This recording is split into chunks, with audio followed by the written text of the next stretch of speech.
Welcome back to my channel. At ngayon, pag-uusapan natin ang pagpili ng yarn at hook. Sa gagamiting hook, bumabase ako sa rule of thumb. Ang ibig sabihin, ang hook na gagamitin ay katumbas ang yarn na gagamitin natin. Sa una nating halimbawa ay ang paggamit ng fine cotton yarn. Ito ay napakanipis na uri ng yarn. Katumbas nito ay ang number 3 na hook. Ang yarn na ito ay kadalasang ginagamit sa paggawa ng damit. Ang number 3 na hook ay katumbas ng 2 mm na laki. Nakagawa tayo ng face mask gamit ang fine cotton yarn. Ang susunod na halimbawa ay ang acrylic o Indophile yarn. Ito ay uri ng yarn na kadalasan nating mabibili. Katumbas naman ito ay ang D3 o 3 mm na hook.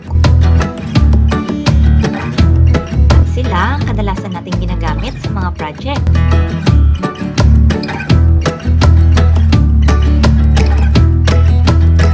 Ang susunod ay ang H8 o 5 mm na hook. Ginagamit natin ito para sa chunky or fancy yarn. Ang susunod ay ang N15 o P15 na 10 mm ang laki. Halos kasing laki ito ng ating hiniliit.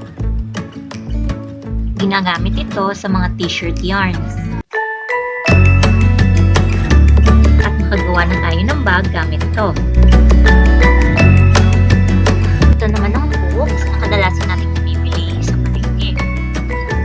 At yarn na tig 10 piso hanggang 15 ang piraso. Pwede na tayong magsimula ng project ngayong alam nyo ng pumili ng yarn at hook. Panoorin yung mga susunod na video.